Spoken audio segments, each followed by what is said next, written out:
Donc moi je me présente, Éric Berger. En fait, j'ai un statut un peu particulier. Je suis un donateur, un financeur du Shift via une fondation que j'ai créée.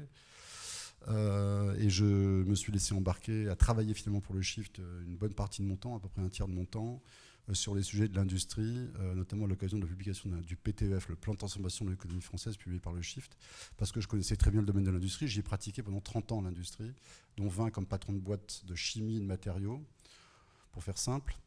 Et aujourd'hui, je suis par ailleurs dirigeant dans des green tech. Je suis au conseil d'administration où j'ai investi dedans, où je suis auprès des fonds, soit de venture, soit de private equity, dans ces green tech. Donc je pourrais être très bien assis à votre place sans aucun problème. Ça représenterait plutôt les 2 tiers de mon temps plutôt que le tiers que je passe là devant vous à parler au nom du Shift. Le Shift, je ne vais pas trop... C'est juste pour vous dire, c'est une association d'intérêt général. Donc le Shift n'a pas vocation à faire du service aux entreprises, il a vocation à produire du contenu, d'abord. C'est un think tank qui a à peu près 1,5 million de budget. Et tout ce qu'il produit est à disposition de tout le monde. C'est une ressource, d'ailleurs, vous pouvez y aller. Il y a plein de publications dans plein de domaines. Il y a une base de données, d'ailleurs, sur l'énergie et les émissions qui est absolument incroyable, une base de données. On fait ça à titre gratuit. Ce qui veut dire d'ailleurs que les entreprises peuvent devenir membres du Shift. Il y en a de plus en plus pour contribuer à ce qu'on fasse des travaux. Par ailleurs, en plus du Shift, il y a une association qui s'appelle les Shifters. C'est pas tout à fait la même chose. Le Shift, c'est le think tank, c'est à peu près une vingtaine d'employés permanents. Les Shifters, c'est 18 000 membres. Vous avez dans vos entreprises des gens qui sont shifters, et vous ne le savez pas. Et qui poussent comme des malades à la transition énergétique, qui font des travaux, de l'évangélisation. C'est absolument incroyable. Juste pour info, en dehors de la BD de Jean-Marc Jancovici, vous connaissez peut-être tous, Le Monde sans fin, la BD jaune qui va passer le cap des 400 000 ou 500 000 exemplaires même. Je crois que c'est juste hallucinant, qui va être traduit en 10 langues. On a sorti, ça c'est le diagnostic, on a sorti un livre sur les solutions. Alors, ce qui est intéressant, c'est que ce livre c'est la somme de tous nos travaux, fait ces 2 dernières années, et qui va mettre notamment qui va vous faire comprendre une chose, c'est que tous les plans que vous avez faits dans votre boîte ou dans votre filière, c'est super, c'est ce qu'il fallait faire, comme ce qu'a fait la SOR, mais le problème, c'est qu'il ne va pas se passer comme ça. Pourquoi ? Parce qu'il part sur des bases, des postulats, mais c'est pas grave hein, d'ailleurs, qui sont qu'il va y avoir des méga conflits d'usage, mais pas des petits conflits d'usage. C'est-à-dire que si je prends aujourd'hui la somme de tout l'hydrogène annoncé par tous les dirigeants de boîte ou toutes les grandes filières, la somme de toute la biomasse qui va substituer les fossiles qui sont utilisés dans les industries, il faudrait 2 fois le parc nucléaire français actuel, 2 fois la biomasse de la France. On va dire, on va aller la chercher en Italie. Oui, mais l'Italie sera la même chose. Et on pense même qu'il y aura moins de biomasse que ce qui est aujourd'hui annoncé par des grands instituts, parce qu'en fait, cette biomasse est en train de c'est la forêt, en fait. À part les déchets agricoles, c'est la forêt. Elle est en train de se détériorer à vitesse grand V. Voilà. Donc, ce que je vais essayer de vous faire passer, c'est quelques idées là-dessus. Du coup, parce que le plan de décarbonation qui peut être présenté, s'il n'est celui que de responsable RSE, et puis il est tamponné par la direction générale, en fait, on va tomber court, parce que ce plan, il faut le faire, mais il va avoir un caractère éminemment provisoire d'un certain côté, sur certaines hypothèses sur lesquelles il repose. Alors j'ai essayé, comme j'avais qu'un quart d'heure, d'essayer de trouver quelques trucs vraiment marquants que vous pouviez, voilà, des takeaways, comme on dit en anglais. Alors d'abord, vous pouvez aller voir les publications du Shift, tout est gratuit, il nous faut un plan, le Shift Project, etc. Ça touche toutes les industries. Donc moi, je suis un industriel encore. Bon, on est très aidé parce que l'énergie a explosé. Donc des choses dont on nous disait, mais c'est pas possible. Il y a 1 an, j'ai travaillé sur la chimie, avec les grands syndicats de la chimie, même des boîtes de chimie dans les engrais. On parlait d'hydrogène, mais c'est pas possible. En 2050 peut-être, parce que le prix du gaz, c'est tellement moins cher de faire de l'engrais azoté avec du gaz russe, vous comprenez. Et aujourd'hui, c'est exceptionnel. Ce qui était impossible il y a 1 an est tout à fait possible maintenant, puisque Borealis a décidé de faire un partenariat avec EDF Hydrogène, qui est une nouvelle entité, pour produire finalement des engrais à base d'âge de verre. Voilà, et ce qu'on disait il y a 1 an, nous au Shift, comme quoi les choses peuvent varier beaucoup plus vite. Donc toutes les publications sont faites par le Shift, beaucoup de ressources, vous allez les voir. Voilà. Au Shift, alors je vais faire 4 constats et on va essayer d'aller vers trois propositions pour des dirigeants d'action. Pas comment faire un bilan carbone, ça n'a aucun intérêt. La première chose, c'est que si vous n'êtes pas dans une grande industrie émettrice, vous dites, moi je fais de l'assemblage, moi je traite de l'eau, donc j'achète de l'énergie, puis c'est à peu près tout, etc. En fait, beaucoup de choses se passent dans le scope 3 et pas dans le scope 1 et 2. Et ça va être votre vrai problème. Et vous dire, bah, c'est pas moi de faire le boulot, c'est à la chimie, la métallurgie et aux matériaux de construction de faire le boulot, hein, parce que, en dehors de l'énergie. Parce que c'est eux qui polluent, donc moi je fais qu'assembler de l'acier, je mets du plastique dans les choses que je fabrique. Mais en fait, vous aurez un rôle absolument crucial, puisque de toute façon, il faut améliorer votre scope 3, et c'est eux qui représentent une grosse partie de votre scope 3 amont. Alors, première chose, donc évidemment, malheureusement, ce n'est pas le cas encore. Enfin, le scope 3 est vraiment un must. Je veux dire, il y a encore des entreprises, même cotées, qui ne sont pas encore au scope 3. Enfin, c'est même inimaginable. C'est-à-dire, c'est impossible de raisonner sérieusement sans ça.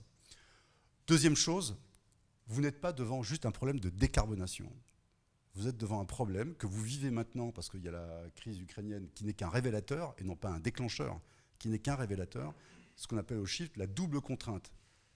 Il faut réduire les émissions de CO2, il faudra faire cette transformation alors que les énergies fossiles qui aident à fabriquer ce qui est nécessaire pour décarboner explosent en prix et surtout est moins disponible. Il se trouve que le Shift va publier dans quelques semaines un travail sur les disponibilités du gaz, après ce qu'on a publié il y a 2 ans sur les disponibilités du pétrole. Vous savez tous maintenant qu'on a passé le peak oil depuis un certain temps, et c'est la même chose pour le gaz. Je viens d'un conseil d'administration du Shift Project, là, qui est juste à côté. Je l'ai arrêté pour venir à temps, suite au coup de fil de Constance. Et j'ai vu les premiers travaux sur le gaz, c'est absolument renversant. C'est extraordinaire. Voilà, donc pour dire que cette double contrainte, et cette contrainte n'est pas juste une contrainte sur les énergies, mais elle est également vraie sur des minéraux, sur des métaux. Et quand je parle de minéraux, je vous donne un exemple, mais il n'y aura pas assez, par exemple, de sable dans beaucoup de pays pour fabriquer les bétons pour s'adapter au réchauffement climatique. Je vous donne un exemple. Le Portugal n'a plus de sable de rivière. Or, le sable de rivière, il a fallu des millions d'années pour le faire. En un siècle, on a épuisé les ressources.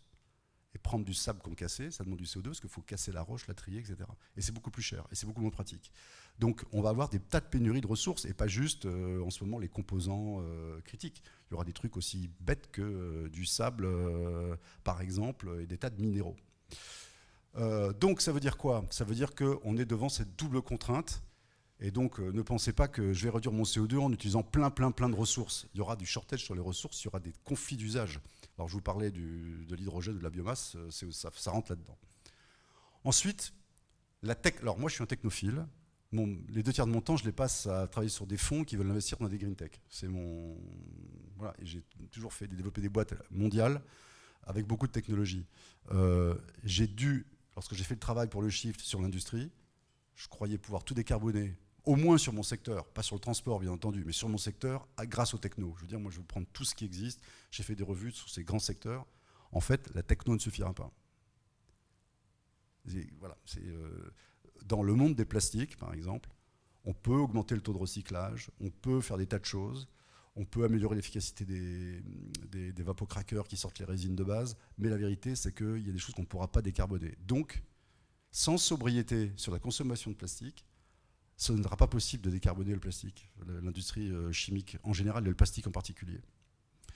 Donc, voilà. Mais vous voyez que ce qui est intéressant, c'est l'équilibre. L'équilibre, il dit quoi? Progrès continu, ça fait en gros 40% du chemin, 34% de baisse, 38%, c'est-à-dire encore un 40% du chemin, et puis il reste 20% de sobriété. Voilà. Pour décarboner l'industrie, c'est ça. Mais quels que soient les secteurs, ça va être à peu près ça, en fait. Puisque les secteurs sont utilisés de matériaux industriels et d'énergie pour les transports, en gros, ou le chauffage. Donc, il y aura de la sobriété. Donc, le monde de la croissance infinie, c'est plus possible, en fait. Il faudra de la sobriété, qu'on le veuille ou pas. Moi, je ne le voulais pas, mais je constate qu'on ne reboucle pas. Ce n'est pas possible de reboucler. C'est pas une question de mauvaise volonté, c'est physiquement pas possible. Parce que, oui, le point important, c'est qu'au Shift, on travaille sans parler d'argent. On considère que quand on a un problème physique, on traite la physique du problème. Et l'argent n'est qu'une convention très importante qui permet de ensuite mettre les moyens à disposition pour le résoudre. Mais vous voyez ce que je veux dire? Les raisonnements tautologiques qui consistent à dire, comme on voit dans la presse, en fait, si on faisait 3% de croissance, ça permettrait de dégager les 2% du PIB nécessaires à investir pour décarboner et continuer à croître. C'est en gros ce que vous lisez aujourd'hui. Hein. Tout ce qu'on lit, 2% du PIB investir pour décarboner, comme quoi ça peut continuer. Absolument pas. Parce que en fait, le problème, c'est la disponibilité des ressources physiques, comme l'eau, ce que vous disiez tout à l'heure sur l'eau. Est-ce qu'il y en aura assez avec la sécheresse qu'il y a en Italie? Là, c'est absolument incroyable. Voilà, alors, voilà, ça c'est de la chimie, on va passer dessus. Alors voilà, donc on aura besoin de sobriété, parce que si on ne fait pas les 20% de sobriété, ah oui, et l'autre point important, c'est comment rendre possible la rupture, c'est ce qu'on va pouvoir après, parce que les évaluations de rupture, elles existent, elles peuvent faire jusqu'à 40% du chemin dans l'industrie. Mais si elles font que 20% du chemin, c'est plus 20% de sobriété qu'il faut, c'est 40. Donc un point critique, ça va être de rendre possible, vous en tant que leader, ou avec votre patron si vous n'êtes pas le CEO de la boîte, la rupture. Donc, vous dire, mais elle est impossible cette rupture, elle est beaucoup trop chère. Un exemple, les cimentiers. Moi, j'ai passé 10 ans chez les cimentiers. Je disais, décarboner le ciment. Attends, mais ça va coûter, je vends mon ciment 100 € la tonne. Ça va me coûter 60 € la tonne pour décarboner. Donc moi, je suis désolé, non, je ne peux pas vendre le ciment à 100 €. Si la consommation va s'écrouler, on va être remplacé par d'autres matériaux, je ne suis pas d'accord. Et puis le consommateur ne peut pas le supporter. Le fabricant de maison, par exemple, ne le supportera pas. Et pourtant, c'est bien ce qu'il va falloir faire. On n'a pas le choix. Donc comment rendre possible la rupture? Parce que si on ne rend pas possible la rupture, c'est plus de la sobriété. Là, c'est de la décroissance absolue auquel il faudra faire face. Donc le rôle du patron, c'est de se dire comment je peux rendre la croissance, la rupture possible. Et là, en général, les COMEX se crispent sur le thème. Nos volumes. Ce qui s'est passé, l'exemple du ciment est emblématique. Vous savez qu'il y a une règle qui vient de sortir en France pour la construction qui limite la quantité de carbone par mètre carré construit neuf. Ça s'appelle la RE 2020. Mais elle ne sort qu'en 2022, applicable en 2023. Pourquoi? Parce que tout un tas d'entreprises ont réussi à décaler sa mise en place. On fait un lobbying d'enfer pour que ça n'arrive pas. Devinez qui c'est? C'est les fabricants de béton et de ciment, que je connais très bien. Et voilà. Et parce qu'ils avaient peur de perdre des volumes. Et en fait, il aurait mieux fait de l'accepter tout de suite. Et il y a une méconnaissance totale. Ils vont avoir en réalité des transformations radicales. Il y aura beaucoup moins de volume. Les prix vont monter. Le métier va devenir beaucoup plus excitant. Et les patrons n'ont pas compris ce à quoi ils avaient affaire. Alors ça, c'est un truc important. Si vous êtes, je ne sais pas si vous êtes patron ou vous rapportez à un patron, mais très souvent, les gens confondent avoir entendu parler d'un problème et avoir compris le problème. Non mais c'est vrai.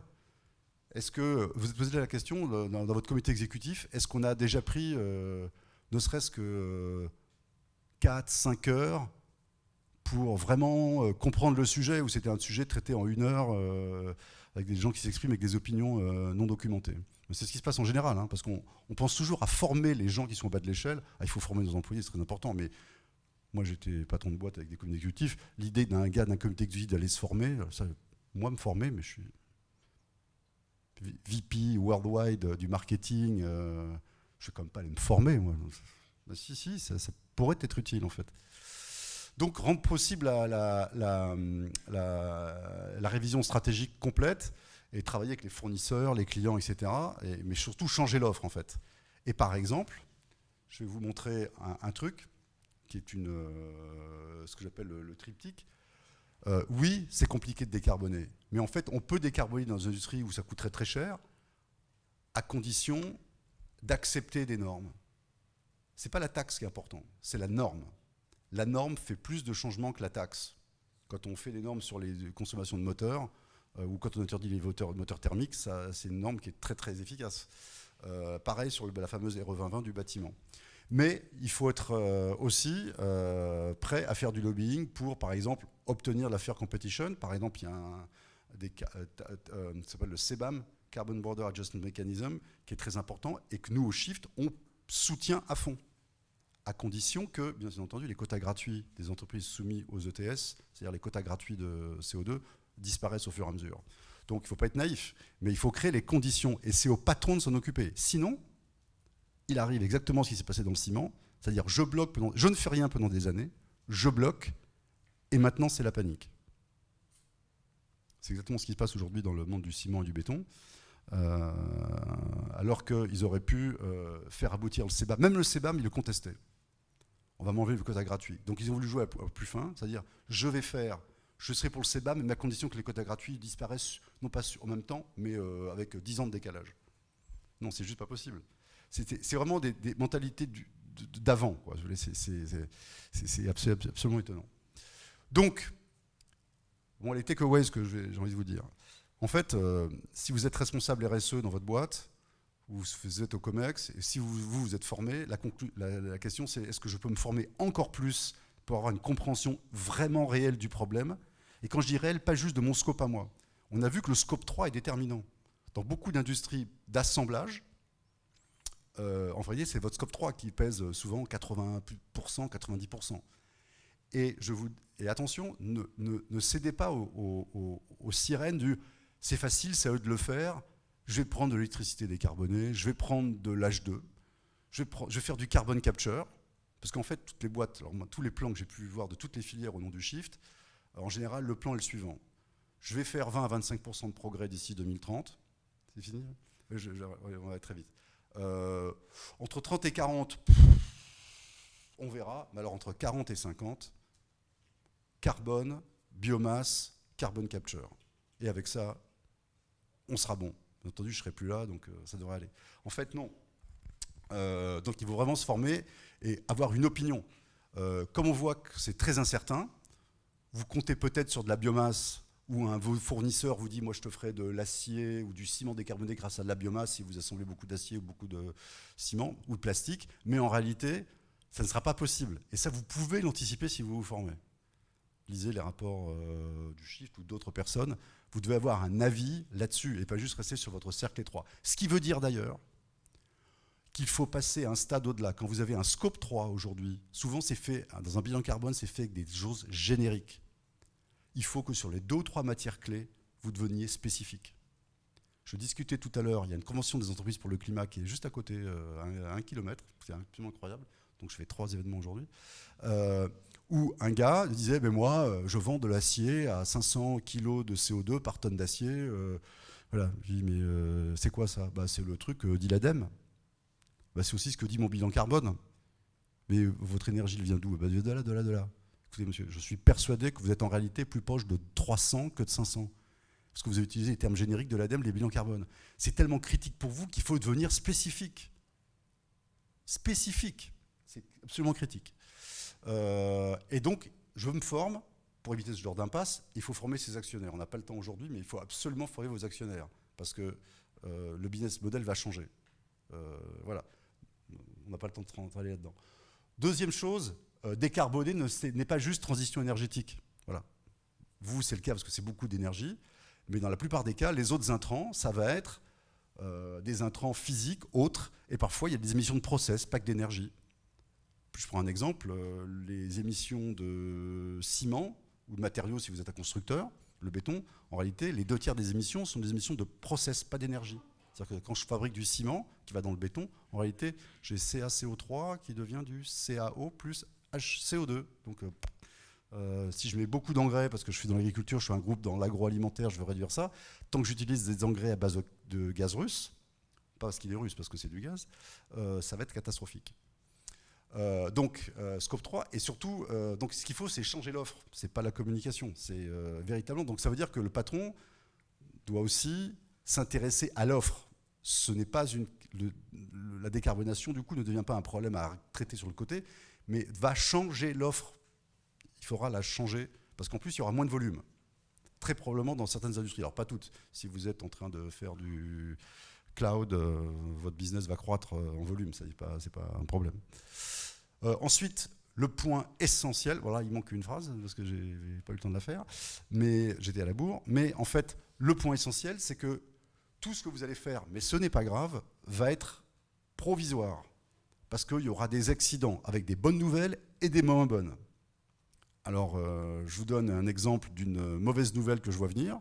Si vous avez décidé, par exemple, de dire ben moi, dans mon plan de transport, on va passer au véhicule électrique, et même pour moitié, puis on va même faire du véhicule hydrogène, je vous dis que votre plan n'est pas très résilient, probablement, parce que dans les travaux qu'on peut faire, En réalité, l'hydrogène vert, il n'y en aura pas assez pour tout le monde. Là où il va être le plus efficace, très nettement, efficace et efficient aussi, ça sera dans des industries comme intrants et non pas comme combustible ou comme intrants dans une pile à combustible. Et dans ce cas-là, le vrai sujet, ça va être de dire, bah non, non, en fait, il va rester gris, donc c'est un très mauvais calcul. Je peux peut-être ça le prévoir à l'avance. Il peut y avoir par contre des bonnes nouvelles. Par exemple, et souvent, les gens pensent que les industries entre guillemets vieilles et traditionnelles ne pourront pas se décarboner, c'est l'horreur. Et ben, dans les travaux qu'on a faits, il y a une industrie par exemple qui peut vraiment faire des efforts, probablement atteindre la neutralité pour de vrai, qui est l'industrie de l'acier. Parce que si l'acier a accès à l'hydrogène vert, on pourra faire des choses. Et par exemple, je vous ai mis quelque part, voilà, ici, là, je vous ai mis, de temps en temps, il y a des bonnes nouvelles. Voilà, ArcelorMittal va faire en France la première usine de l'Union européenne, enfin, non, en fait c'est la deuxième, il y en a une en Suède aussi, qui sera avec de l'acier quasiment totalement décarboné. De l'acier plat automobile. Donc ça veut dire que vous, même si vous êtes avoir un plan résilient, il peut y avoir des bonnes nouvelles, et vous pouvez faire, si vous êtes même un utilisateur de ces matières très consommatrices, vous pouvez être un vecteur de transformation de ces industries et les aider à basculer. Pourquoi ? Parce que leur problème à eux, c'est d'avoir un marché pour cet acier décarboné qui va coûter un peu plus cher. Enfin, pas tant plus cher que ça, en fait, vu l'augmentation des coûts de l'énergie, notamment du coke qui va dans la fabrication de l'acier plat automobile aujourd'hui. Mais en tout cas, voilà. Donc, un plan résilient, c'est pas un plan... il y aura des changements de votre plan au fur et à mesure, c'est pas grave, vous ferez des erreurs, comme tout le monde. Moi, j'en ai fait plein dans mes plans personnels. Mais se dire qu'il ne faut pas que ça tienne à un truc. Par exemple, quelqu'un qui dirait « mon plan passe sur 90% de ma réduction en termes à 2050 pour devenir neutre, c'est en fait d'utiliser de l'hydrogène et enfin, il faudrait qu'il soit à un prix super bas, qu'il soit vert et que je l'ai en grande quantité. » En fait, il y a une bonne chance pour que ça passe pas et votre plan, en fait, il n'est pas résilient. Et vous, votre rôle en tant que leader RSE ou avec votre patron, avec le COMEX, c'est de dire il faut bâtir un plan résilient. Et je vous donne un exemple. Il n'y a pas longtemps, quand on a fait le PTEF, au total, on a dit mais moi, je voulais, par exemple, dans mon plan, relocaliser pas mal de production chimique. Mais pour ça, il me fallait des térawattheures, décarbonés complètement, et non intermittents. Parce que quand on fait de l'H2 pour la chimie... et en fait, alors moi je suis patron, donc j'ai pas l'habitude j'ai l'habitude d'avoir une fiche pour obtenir ce que je veux. Mais là, ça marchait pas, parce que le responsable du chiffre me disait « Mais Eric, je n'ai pas ces térawattheures. Tu me demandes 50 térawattheures de plus pour relocaliser un truc, et je ne les ai pas, et tu ne les auras pas. » Ah, il y a qu'à mettre X centrales nucléaires de plus. Oui, mais on ne peut pas dire que ça va arriver, donc ça ne peut pas être pris dans notre plan. Notre plan doit être résilient. Et le gars avait raison. Voilà. Donc, pour conclure, moi je dis, l'effort de formation à faire, comprendre un problème, il faut aller vraiment à fond. C'est des heures et des heures de formation sur le sujet. Décarboner, c'est pas que la transition énergétique, ça veut dire un scope 3 complet et la compréhension, la révision de votre offre.